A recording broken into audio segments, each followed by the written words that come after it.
من حامدم و 37 سالمه. آدم خاصی نیستم عین بقیه مردم این شهر. یه کارمند معمولی توی اداره دولتی که صبح میرم و بعد از ظهر برمیگردم خونه. زندگی ما یه خط صافه که هیچ پستی و بلندی نداره، یا حداقل تا همین چند وقت پیش اینطوری بود. بچه جنوب شهر تهرانم. پدر و مادرم کارگر بودن. بابام بنا بود و مامانم هم توی خونه های مردم کار میکرد. ما پولدار نبودیم ولی هیچ وقت هم گرسنه نموندیم. 3 تا بچه بودیم. من پسر بزرگ بودم و 2 تا خواهر کوچیکتر داشتم.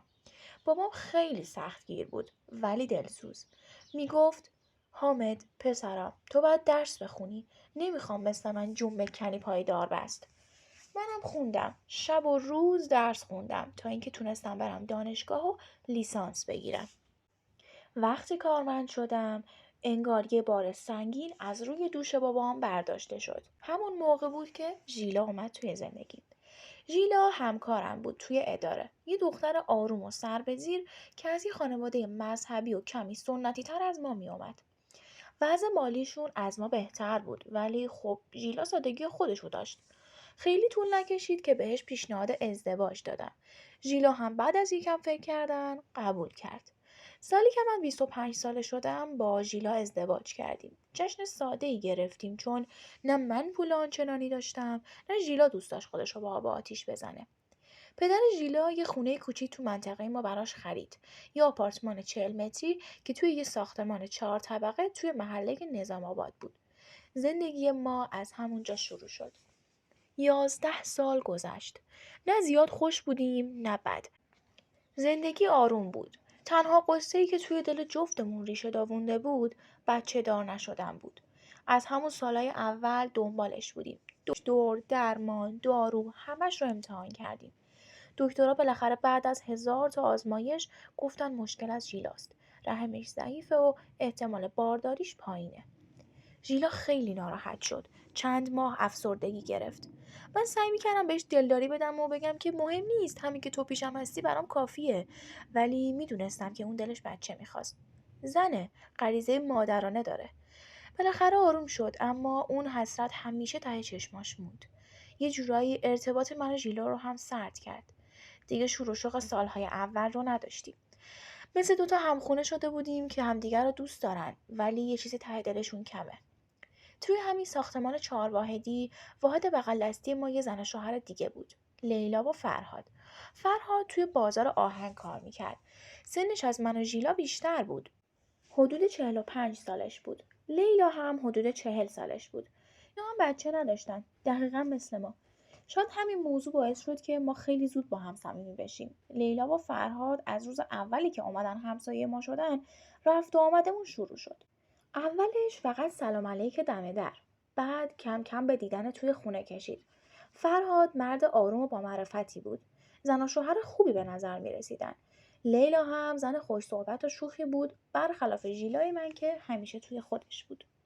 کم کم ما 4 نفر شدیم. عین یه خانواده کوچیک. تقریبا هر هفته 1-2 شب میرفتیم خونه همدیگه. لیلا شام درست میکرد، ژیلا هم کمکش میکرد.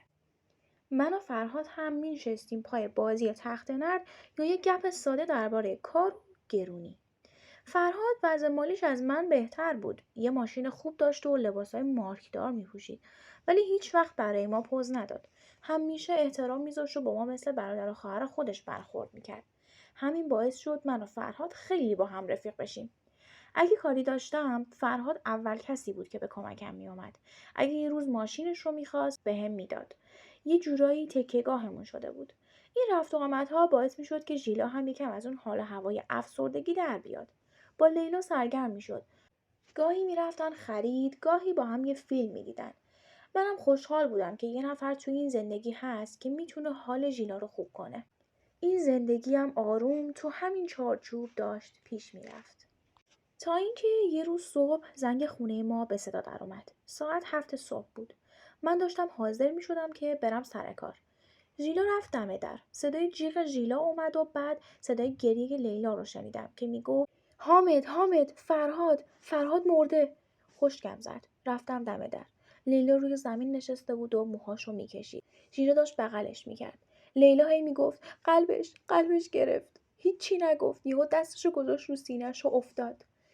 فرهاد سکته کرده بود توی خواب، بدون هیچ علامتی، توی این سن و سال. دنیا انگار روی سرم خراب شد. فرهاد رفیقم بود، عین برادرم، همسایه خوبم. شوکه که شوکه بودم. لیلا توی اون حال نبود که کاری بکنه. اون شب دیگه خواب و کار تعطیل شد. زنگ زدم اداره، مرخصی گرفتم. من تنها کسی بودم که باید کارا رو میکردم. ژیلا کنار لیلا بود و دلداریش میداد. منم افتادم دنبال کارای کفن و دفن. زنگ زدم به برادر فرهاد که توی شهرستان بود. گفتم بیاد. رفتم بیمارستان، گواهی فوت رو گرفتم.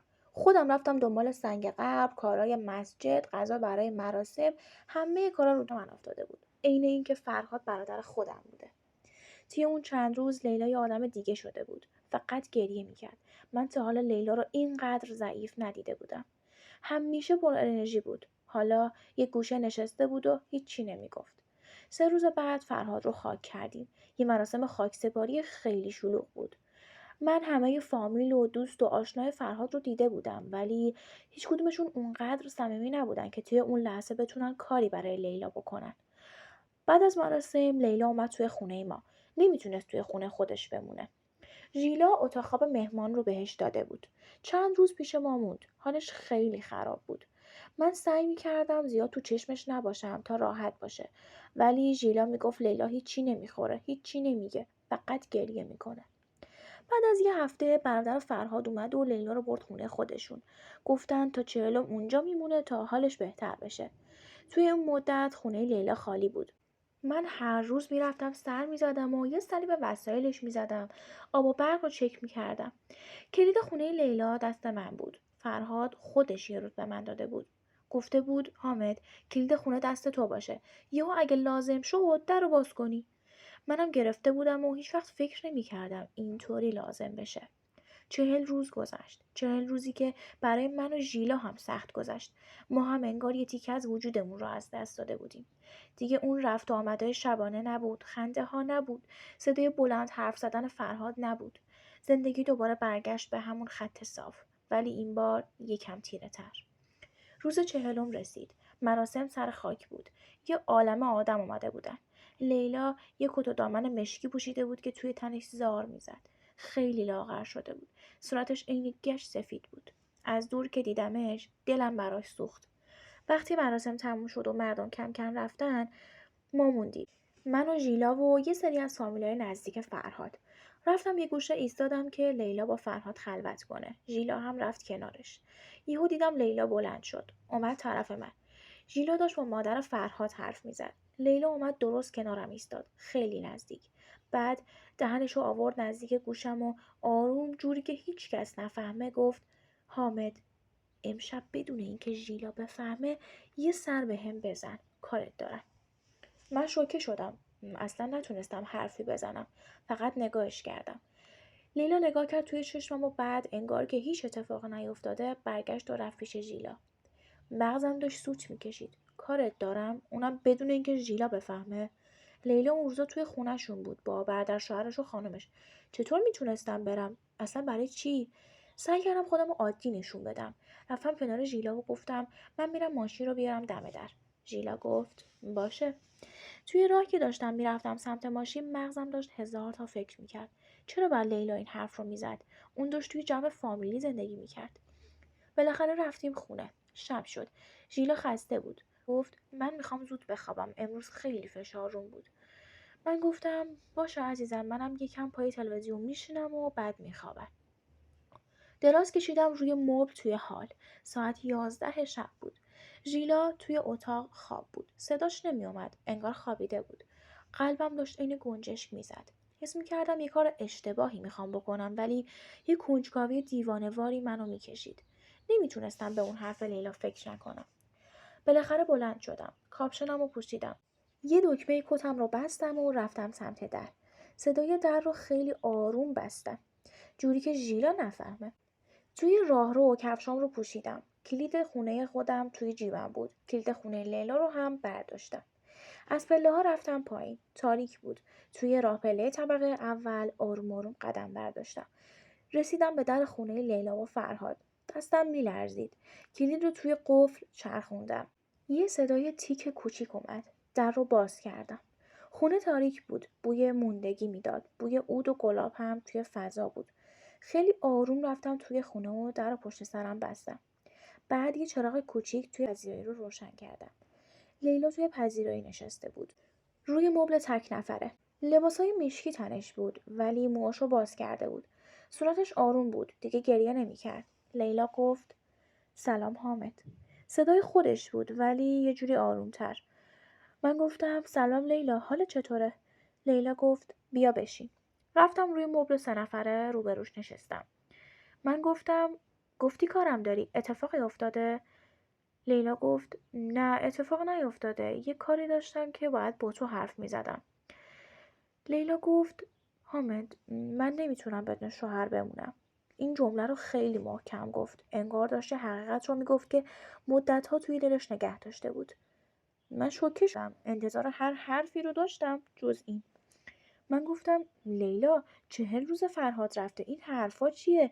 صبر کن هنوز زوده. لیلا گفت نه حامد زود نیست. فرهاد برای من همه چیز بود. از وقتی اون رفته زندگی من تموم شده.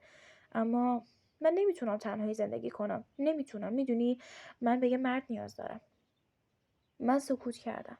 نفهمیدم منظورش دقیقا چیه. ازدواج توی این مدت کم، اونم با من؟ نه محاله. من گفتم خب معلومه که سخته لیلا، تو جوونی، یه روزی میتونی دوباره ازدواج کنی ولی الان. وسط حرفم پرید. لیلا گفت حامد من به یه مرد نیاز دارم که پیشم باشه، همین الان همینجا. لیلا از روی مبل بلند شد. اومد نشست کنار من. دستمو گرفت. دستش سرد بود ولی انگار یه برق ازش رد شد که تن منو لرزوند. لیلا گفت حامد تو رفیق فرهاد بودی. تو همه کارای اونو کردی. تو توی این 40 روز جای خالی اونو برام پر کردی. من به تو اعتماد دارم. نفس کشیدم برام سخت شد. خواستم بلند شم و برم ولی پاهام چسبیده بود به زمین. من گفتم لیلا من شوهر تو نیستم. من شوهر ژیلا. من رفیق فرهادم. لیلا گفت میدونم تو شوهر ژیلایی ولی نذاش حرفش تموم بشه. یهو دستشو گذاشت روی صورتم. چشماشو بست. لیلا گفت به من فکر کن. به تنهایی من فکر کن. بعد بدون اینکه هیچ حرف دیگه ای بزنه خودش رو انداخت تو بغلم. من شوکه شده بودم. بدنم خشک شده بود. نمیدونستم باید چیکار کنم. بعد هلش میدادم. بعد بلند میشدم و فرار میکردم. اما بوی تنش، بوی عطرش منو گیج کرد. انگار یه نیروی قوی منو کشید. یاد ژیلا افتادم که توی اتاق خواب توی تاریکی خوابیده بود. یاد اون حسرت بچه‌ای که همیشه توی چشم‌های ژیلا بود افتادم. یاد زندگی سرد خودمون افتادم. بعد نمیدونم چی شد. دستامو دورش حلقه کردم. یهو انگار همه اون 11 سال زندگی خشک و خالی، همه اون خستگی‌ها، همه اون دوری‌ها توی یه لحظه از بدنم رفت بیرون. اون شب من توی خونه لیلا موندم تا نزدیکی‌های صبح. همه اون چیزهایی که توی این 11 سال سرکوب کرده بودم توی اون چند ساعت انگار آزاد شد. وقتی که هوا داشت روشن میشد لیلا منو بیدار کرد. لیلا گفت حامد برو، ژیلا شک میکنه. بلند شدم. لباسامو پوشیدم. انگار توی مه بودم. مغزم کار نمیکرد. لیلا اومد دم در. لیلا گفت از الان زندگی ما عوض شد. این راز بین ما میمونه. من حرفی نزدم. فقط سر تکون دادم. از خونه اومدم بیرون. کلید رو توی قفل چرخوندم و در رو بستم. توی راه پله با قلبم که این طبل میزد رفتم بالا. در خونه خودم رو خیلی آروم باز کردم. توی خونه ژیلا هنوز خواب بود. رفتم توی اتاق و آروم دراز کشیدم توی تخت. بوی عطر لیلا رو لباسهام بود. خیلی آروم لباسامو عوض کردم و انداختم توی سبد لباس کثیفا. وقتی ژیلا بیدار شد اومد نشست کنارم. ژیلا گفت صبح بخیر، خوب خوابیدی؟ من گفتم آره عزیزم خوب بود.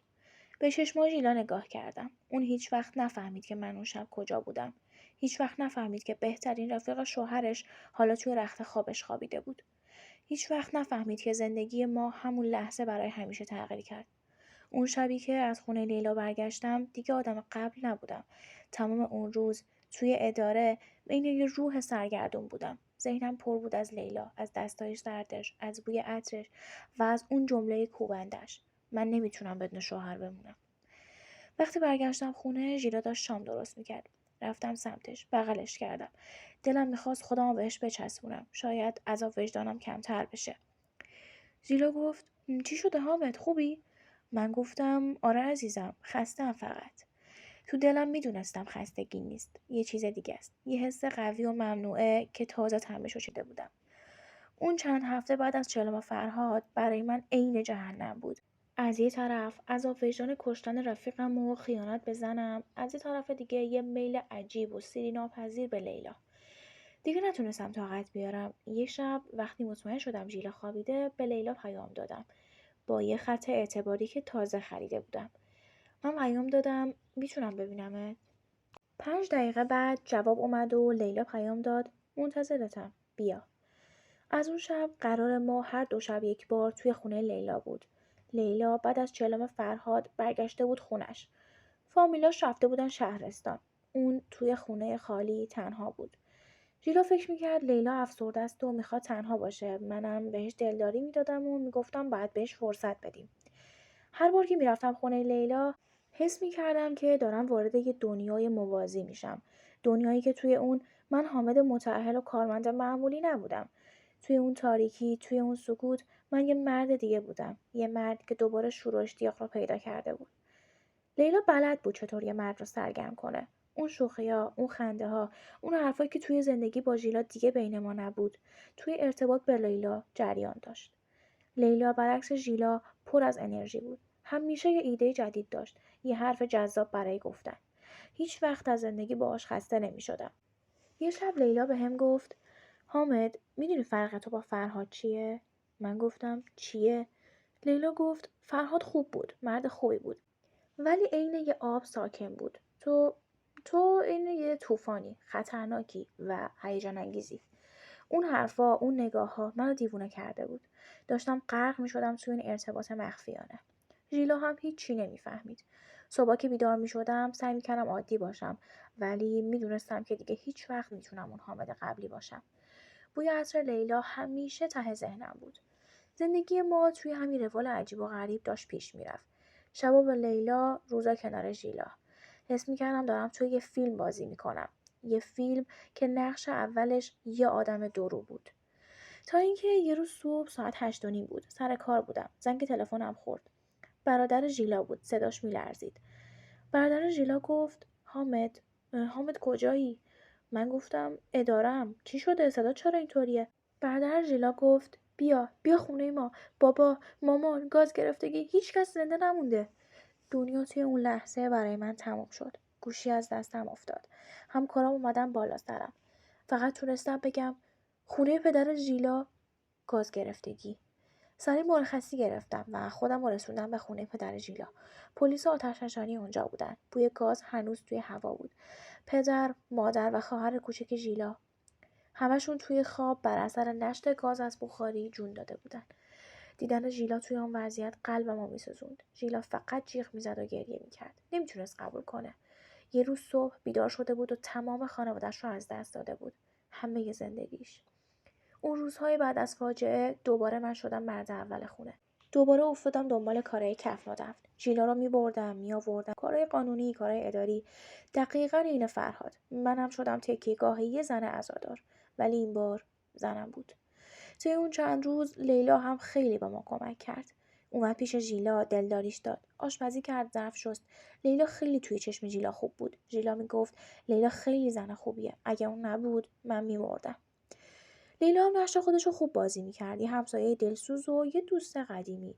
ولی هر بار که چشمای لیلا به چشمای من میافتاد، یه برق کوچیک توی نگاهش میدیدم. یه برق که فقط من و اون میدونستیم معنیش چیه. بالاخره خانواده ژیلا هم به خاک سپرده شدن. ژیلا داغون‌تر از همیشه بود. غم از دست دادن بچه حالا با غم از دست دادن همه خانواده قاطی شده بود. بعد از 7 و 40 ژیلا دیگه بلند نشد. افتاد توی افسردگی عمیق. نه غذا میخورد، نه حرف میزد. فقط مینشست یه گوشه و به دیوار نگاه میکرد. گاهی هم توی تنهایی گریه میکرد. من بردمش پیش دکتر. دکتر قرصای آرام بخش داد و گفت باید بهش زمان بدید. زندگی من و ژیلا دیگه تبدیل شد به پرستاری. من صبح میرفتم سر کار، ظهر میومدم غذا میدادم بهش، شب میخوابوندمش. ژیلا دیگه نه شور و شوق داشت، نه حتی غر زدن. فقط سکوت بود. یه سکوت سنگین توی خونه ما که قبلا هم آروم بود ولی دیگه مرده بود. توی همین روزهای سخت فاصله بین من و ژیلا بیشتر شد. اون توی دنیای خودش بود، منم توی دنیای تنهایی و خستگی. شبا که میخوابید من دیگه نمیتونستم تحمل کنم. نیاز داشتم که حرف بزنم، که یه نفر بهم بگه که منم آدمم، خسته‌ام، که نیاز به زندگی دارم. این نیاز منو دوباره کشوند سمت لیلا. حالا دیدار ما راحت تر شده بود. ژیلا اصلا متوجه رفت و آمدهای من نبود.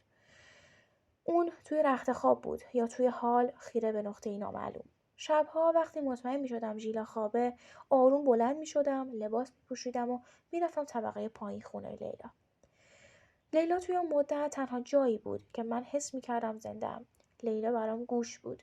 میشستم از خستگی‌ها و دغدغه‌های کار و زندگی و حال بد ژیلا براش میگفتم. لیلا گفت آروم باش حامد، تو مرد قوی هستی. تو برای ژیلا تکیه‌گاهی، ولی یادت نره تو هم نیاز داری یکی تکیه‌گاهت باشه. اون شبا خونه لیلا پر از حرف و خنده و آتش بود. لیلا دیگه فقط دنبال آرامش نبود. حالا یه شور و اشتیاق عجیب توی ارتباطاش بود. انگار که حالا دیگه مجبور نبود مخفی باشه. یادم یه شب وقتی من داشتم از حال بد ژیلا میگفتم، لیلا اومد نشست کنارم. دستمو گرفت. لیلا گفت بس حامد، از قصه های ژیلا نگو. بگو از خودت. بگو چقدر دلت میخواد که شب رو راحت بخوابی. بگو چقدر دلت میخواد این حس سنگینی رو از روی دوشت برداری. لیلا هیچ وقت از من نخواست که از ژیلا جدا بشم. هیچ وقت از فرهاد بد نگفت. اون فقط میگفت که من حق دارم خوشحال باشم. ارتباط ما توی اون تاریکی و سکوت خونه ما عمیق‌تر و عمیق‌تر شد. دیگه فقط یه ملاقات مخفی نبود. تبدیل شده بود به یه نیاز، به اعتیاد. لیلا برا من شده بود عین مسکن، عین یه گریز از دنیای واقعی و غمگین خونه خودم. اوضاع خونه ما روز به روز بدتر میشد. ژیلا دیگه اصلا از جاش بلند نمیشد. باید بهش کمک میکردم که دستشویی بره. باید با زور بهش غذا میدادم. وزن کم کرده بود، موهاش ریخته بود. دکتر میگفت اگه اینطوری ادامه بده باید بستری بشه. منم خسته بودم. هر چقدر بیشتر از ژیلا فاصله میگرفتم، بیشتر به لیلا نزدیک میشدم. لیلا داشت خونش رو میفروخت. فرهاد یه خونه توی شهرک غرب داشت که بعد از فوتش به لیلا رسیده بود. لیلا میخواست اون خونه رو بفروشه و با پولش بره یه جای دیگه. یه شب توی خونهش بهم گفت حامد، من دارم میرم. این خونه رو میفروشم. تا آخر ماه باید برم. من گفتم کجا میخوای بری؟ لیلا گفت میرم یه خونه کوچیک توی کرج میخرم. اینجا دیگه نمیتونم بمونم. هر گوشش منو یاد فرهاد میندازه. یه لحظه قلبم ریخت. لیلا بره من چیکار کنم؟ تنها تکیه‌گاهم رو از دست میدادم. تنها جای امنم رو. من گفتم لیلا نرو. آخه من لیلا گفت تو چی؟ تو زنت مریضه، باید پیشش بمونی. من نمیتونم تا آخر عمرم اینطوری توی سایه زندگی کنم. اون شب لیلا خیلی سرد شده بود. فهمیدم که داره تصمیم جدی میگیره. لیلا گفت من یه زن تنهام. همه فکر میکنم باید به من کمک کنن. ولی هیچکس نمیدونه من چی میخوام. حرف لیلا عین پتک بود توی سرم. اون راست میگفت. من ازش میخواستم که بمونه، فقط برای خودم، برای اینکه نیازهای من رو برطرف کنه، در صورتی که من نمیتونستم کاری براش بکنم. من نمیتونستم جیرا رو ول کنم. هرچی نباشه اون زن قانونی من بود. اون حالا مریض بود. ولی ته دلم یه صدای دیگه بود که میگفت اگه لیلا بره تو دوباره میمیری. اون شب لیلا انگار آخرین باری بود که میخواست همه خط قرمزها رو رد کنه. دیوونه تر از همیشه بود. لیلا گفت حامد، شاید این آخرین شب ما باشه. میخوام تا صبح پیشم باشی. منم موندم. اون شب دیگه هیچ حرفی از ژیلا، از فرهاد، از کار و زندگی نبود. فقط یه شور و اشتیاق عجیب بود که آتیش گرفته بود. صبح که میخواستم برم لیلا آمد دم در. لیلا گفت حامد، میدونی چیه؟ تو هیچ وقت نتونستی بچه دار بشی. نه از ژیلا، نه. حرفش رو قطع کرد. لیلا گفت من میرم، ولی تو یه چیزی رو از من داری. یه رازی رو که هیچ وقت کسی نمیفهمه. گیج شده بودم. من گفتم این چی رو میگی؟ لیلا گفت هیچی، برو به زندگیت برس. فقط اینو بدون که من هیچ وقت تو رو تنها نمیذارم. از حرف لیلا ترسیدم. منظورش از یه رازی چی بود؟ نکنه حامله شده. محال بود، ما همیشه مراقب بودیم. من گفتم لیلا نکنه حامله‌ای. لیلا خندید، یه خنده تلخ. لیلا گفت برو حامد، الان ژیلا بیدار میشه و شک میکنه. سری اومدم خونه، رفتم توی اتاق. ژیلا هنوز خواب بود. صورتش لاغر و رنگ پریده بود. نگاهش کردم. حس کردم دارم بهش خیانت میکنم، نه فقط با لیلا، بلکه با اون فکر لعنتی توی سرم. کل اون روز توی ذهنم درگیر حرف لیلا بودم. اگه لیلا حامله باشه چی میشه؟ اون بچه مال منه. من بالاخره بابا میشم. همون چیزی که 11 سال آرزوش رو داشتم. ولی از یه زن دیگه، از لیلا. عصر که از سر کار اومدم دیدم ژیلا بیدار شده. روی مبل نشسته بود، ولی این بار یکم فرق میکرد. ژیلا گفت حامد. مدت‌ها بود که ژیلا با هم حرف نزده بود. من گفتم جانم عزیزم چی شده؟ ژیلا گفت من میخوام برم خونه بابا اینا. شوکه شدم. من گفتم خونه بابا؟ آخه اونجا که... ژیلا گفت آره میدونم، ولی میخوام برم و ببینم. میخوام باهاشون خداحافظی کنم. من اینجا نمیتونم نفس بکشم. این اولین قدم ژیلا برای برگشتن به زندگی بود. با اینکه سخت بود ولی یه کورسوی امید بود. من گفتم باشه عزیزم، فردا صبح میریم. من مرخصی میگیرم. اون شب ژیلا برای اولین بار بعد از چند ماه یکم بهتر خوابید. من اما خوابم نمیبرد. بین لیلا و ژیلا گیر کرده بودم. بین حسرت بابا شدن و مسئولیت زنی که مریض بود. صبح روز بعد قبل از اینکه بریم رفتم در خونه لیلا. زنگ زدم. لیلا گفت حامد چی شده؟ من گفتم ما داریم میریم خونه پدر ژیلا. چند روز نیستیم. میخوام بدونم... لیلا گفت میخوای بدونی من حاملم یا نه؟ نه نگران نباش، حامله نیستم. ولی اگه بودم چی میگفتی؟ من گفتم اگه بودی نمیدونستم باید چیکار کنم. لیلا گفت خب حالا که نیست، برو به زنت برس. منم کارامو میکنم و میرم. خداحافظ حامد. لیلا درو بست محکم. حرفای لیلا منو گیج کرد. چرا اول اون حرفو زد و بعد گفت نه؟ خواست من امتحان کنه؟ رفتم بالا. ژیلا رو بردم خونه پدرش. خونه هنوز بوی زندگی میداد ولی خالی بود. ژیلا اونجا خیلی گریه کرد. من کنارش بودم. 2 روز اونجا موندیم. من تمام تلاشمو کردم که برای ژیلا تکیه باشم. حس میکردم که باید جبران کنم. باید به این ارتباط کثیف با لیلا پایان میدادم. روز سوم برگشتیم. وقتی رسیدیم دم ساختمون دیدیم یه کامیون اساسکشی دم در خونه لیلا ایستاده. لیلا داشت میرفت. سری ژیلا رو بردم بالا. گذاشتم توی خونه. من گفتم عزیزم یه لحظه باید برم پایین، کارگرا رو کمک کنم. ژیلا هیچی نگفت، فقط سر تکون داد. دویدم پایین. لیلا داشت وسایلش رو میذاشت توی کامیون. من گفتم لیلا داری میری؟ چرا خبر ندادی؟ لیلا گفت مگه قرار نبود برم؟ خب رفتم. بالاخره باید زندگی رو از نو شروع کنم. من گفتم اما اون حرفت، رازی که گفتی چی بود؟ لیلا گفت رازی که گفتم حامد این بود که تو هنوز میتونی عاشق باشی. این یه راز کوچیک بود بین من و تو. حالا دیگه مال خودته. لیلا سوار ماشین شد. کامیون اساس کشی راه افتاد. لیلا فقط یک بار سرش رو برگردوند و به من نگاه کرد. یه نگاه طولانی. من همونجا کنار در ساختمون ایستاده بودم. تنها. همون جایی که ارتباط ما شروع شده بود حالا تموم شد. رفتم بالا. ژیلا روی مبل نشسته بود. ژیلا گفت لیلا رفت؟ من گفتم آره رفت. ژیلا گفت حیف شد. زن خوبی بود. حالا لیلا رفته بود و من مونده بودم. مونده بودم با یه زن بیمار و با یه زندگی پر از غم. ولی یه چیزی عوض شده بود. ژیلا انگار میخواست برگرده. انگار اون سفر به خونه پدر یه شد که خوب بهش داده بود. ژیلا کم کم شروع کرد به غذا خوردن، به حرف زدن. ولی من میدونستم که ارتباطم با لیلا یه زخم عمیق توی قلب من گذاشته. یه زخمی که با رفتن لیلا خوب نشد، بلکه عمیق‌تر شد. آیا لیلا واقعا رفته بود؟ آیا اون بچه رو داشت؟ آیا اون روز میفهمم که اون راز چی بوده؟ این سوالها توی ذهنم بود تا اینکه 1 ماه بعد یه اتفاق عجیب افتاد. من داشتم توی خونه لیلا رو تمیز میکردم تا کلیدش رو بدم به صاحب جدید. لیلا بهم گفته بود کلید رو به من بسپاره. وقتی داشتم توی کمد دیواری رو نگاه میکردم یه جعبه کوچیک پیدا کردم. یه جعبه چوبی قدیمی. درش رو باز کردم. توی اون جعبه یه کاغذ بود. زیر اون کاغذ یه نتیجه آزمایش بود. اون آزمایش نشون میداد که لیلا توی هفته 6 بارداریه. یخ زدم. لیلا حامله بود. اون بچه مال من بود. تمام اون مدت لیلا میدونست. اون بچه من رو داشت و بدون گفتن هیچ حرفی رفته بود. اون جعبه چوبی هنوز توی دستم بود. توی خونه خالی لیلا نتیجه آزمایش بارداری عین یک کوه یخ قلبمو فشرده بود. لیلا حامله بود. اون بچه همون آرزوی 11 ساله من بود که توی یه شکم زن دیگه، یه زن که حالا همسایه سابقم بود و رفته بود داشت بزرگ میشد.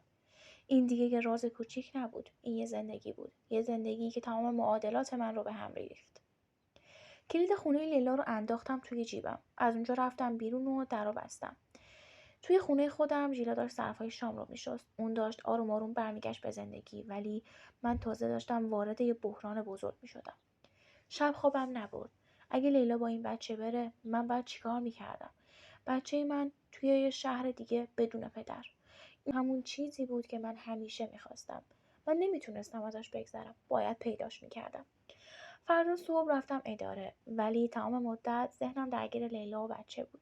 توی ناهارخوری آروم یه گوشه نشستم و به تنها سرنخی که داشتم فکر کردم. لیلا گفته بود داره میره کرج. از یکی از دوستام که توی بنگاه املاک کار میکرد پرسیدم. گفتم دنبال یه زن و شوهر میگردم که احتمالا توی این چند روز اخیر توی کرج یه خونه خریده باشن.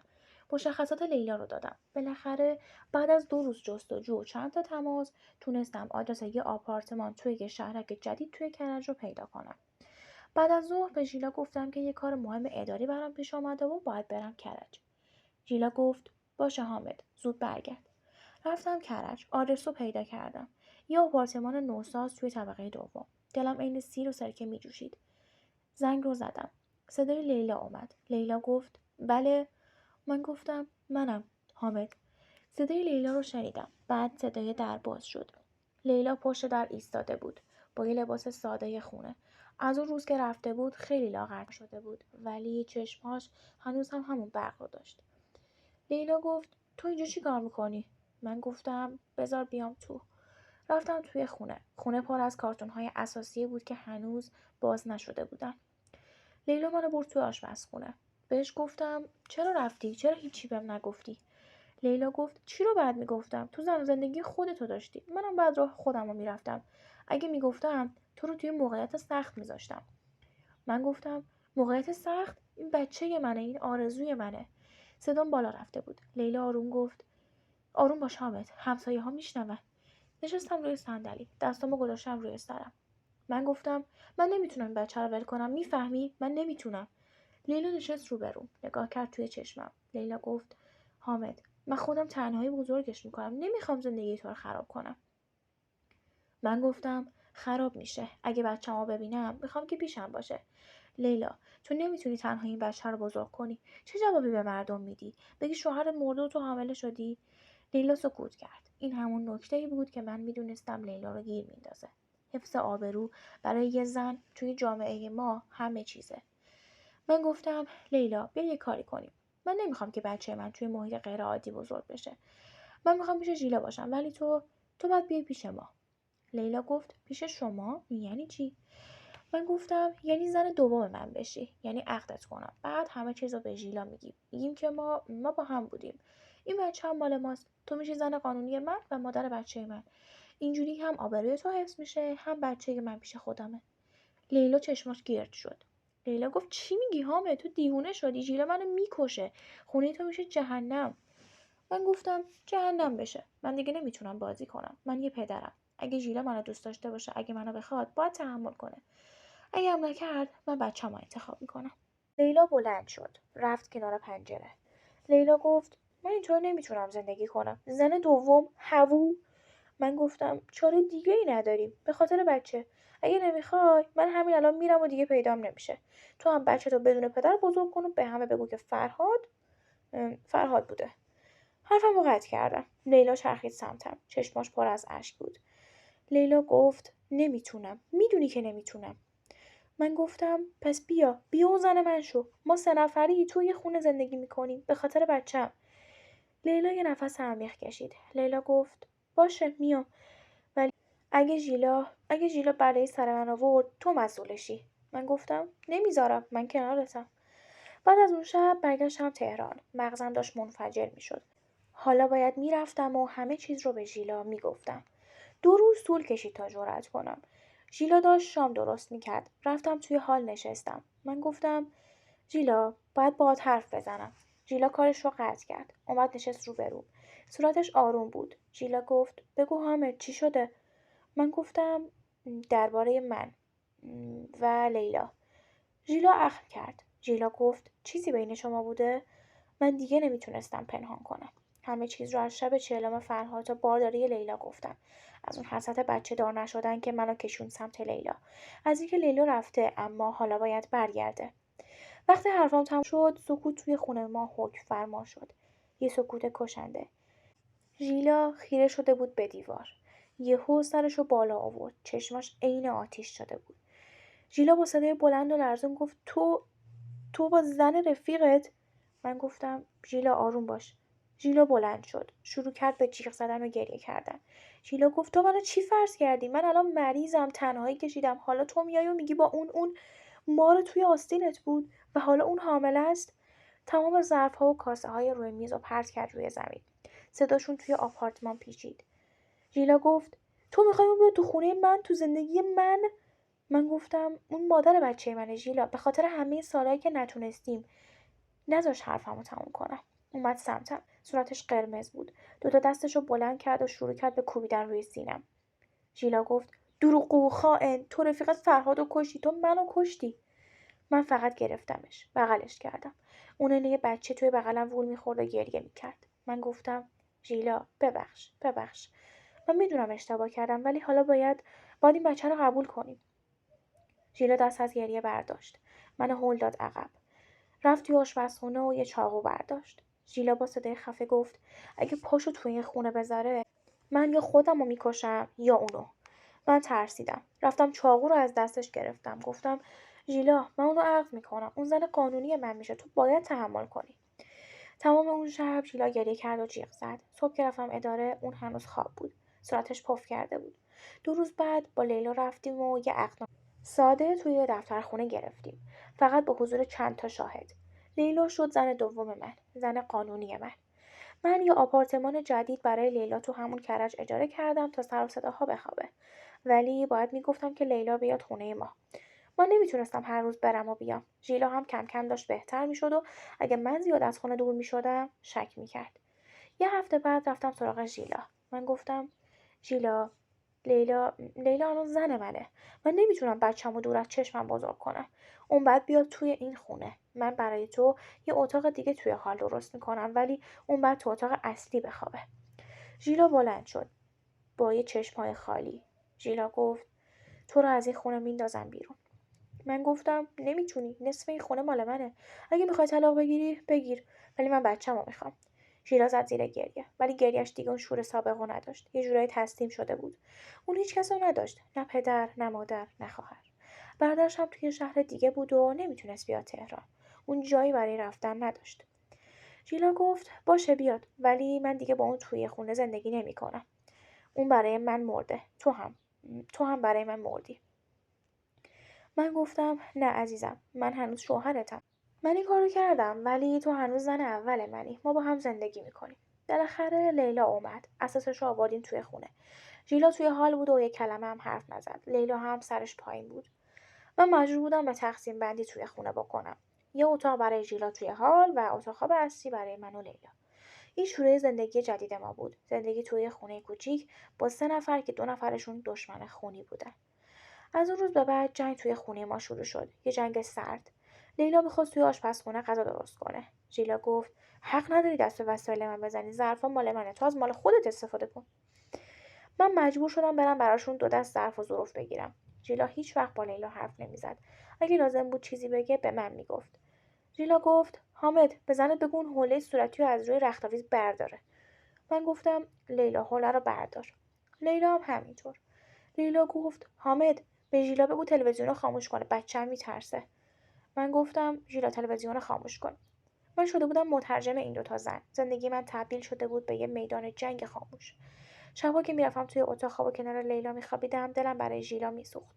اون زنی بود که 11 سال باهاش زندگی کرده بودم. اما حالا لیلا زنی بود که بچه من رو داشت. از طرفی باید مواظب لیلا می بودم. ژیلا یه زن افسرده‌ای بود که تازه داشت برمیگشت. نمیخواستم دوباره حالش خراب شه. یه روز لیلا داشت توی آشپزخونه غذا درست میکرد. ژیلا اومد توی آشپزخونه. لیلا برگشت و ژیلا یهو لیوان آب جوش رو ریخت روی پای لیلا. لیلا جیغ کشید. من از صدای جیغ لیلا دویدم توی آشپزخونه. لیلا روی زمین نشسته بود و از درد جیغ میزد. پای راستش سوخته بود. من گفتم ژیلا چیکار کردی؟ ژیلا فقط نگاه کرد با چشم‌های بی‌تفاوت. ژیلا گفت آدم چای درست کنم، لیوان از دستم افتاد. من میدونستم دروغ میگه ولی نمیتونستم کاری بکنم. لیلا رو بردم دکتر. دکتر گفت سوختگی درجه 2 هست. باید مراقبت میکردیم. بعد از اون اتفاق ژیلا گوشه‌گیرتر شد. اما من دیدم که داره لبخند میزنه. یه لبخند پیروزی. اون جنگو شروع کرده بود. حالا من مونده بودم با یه زن سوخته، یه زن افسرده و یه بچه ناخواسته توی راه. اون زندگی آروم و صاف تبدیل شده بود به یک کلاف سردرگم. من نمیدونستم بعد کدوم طرفی برم. این تازه شروع زندگی من بود. زندگی با 2 زن.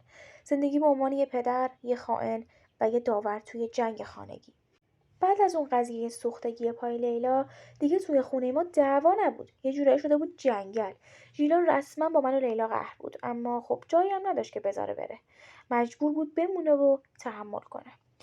منم شده بودم یه جور دیوار بین این دوتا زن. هر لحظه منتظر بودم یه اتفاق بد بیفته. لیلا سعی میکرد آروم باشه، به خاطر بچه میخواست کمتر قیافه ژیلا رو ببینه. بیشتر وقتش رو توی اتاق میگذروند. شکمش داشت کم کم گنده میشد و همین ژیلا رو بدتر دیوونه میکرد. هر وقت شیلا شکم لیلا رو میدید یه نیشخند میزد و برمیگردوند. من مجبور بودم آشپزی خونه رو به عهده بگیرم. دیگه نمیذاشتم هیچ کدومشون برای اون یکی غذا درست کنه. یا از بیرون غذا میگرفتم یا خودم با احتیاط کامل درست میکردم و جلوی جفتشون میذاشتم. ارتباط من و لیلا هم دیگه اون شور و حال روزای اول رو نداشت. لیلا همش قور میزد که چرا نتونستم ازش مواظبت کنم. لیلا گفت حامد من به خاطر تو پا شدم اومدم تو این گنداب. تو گفتی هوامو داری ولی زنت میخواد من بچه‌تو بکشه. من گفتم آروم باش لیلا، من دارم هر کاری میتونم میکنم. شیلا مریضه، حالش خوب نیست. لیلا گفت مریض نیست، اون یه دیوونه است، باید طلاقش بدی. من نمیتونستم ژیلا رو طلاق بدم. اون مریض بود، تنها بود. اگه طلاقش میدادم مثل این بودش که پرتش کرده بودم تو بیابون. 6 ماه از بارداری لیلا گذشت. بچه‌مون 6 ماهه بود.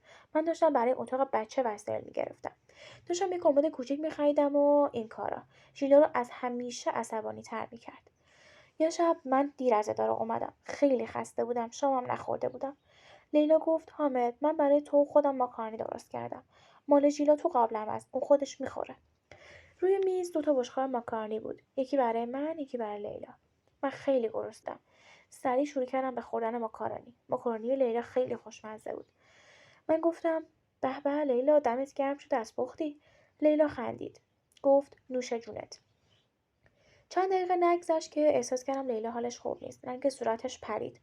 دستشو گذاشت رو شکمش. لیلا با صدای لرزون گفت حامد حامد حالم بده. من شوکه شدم.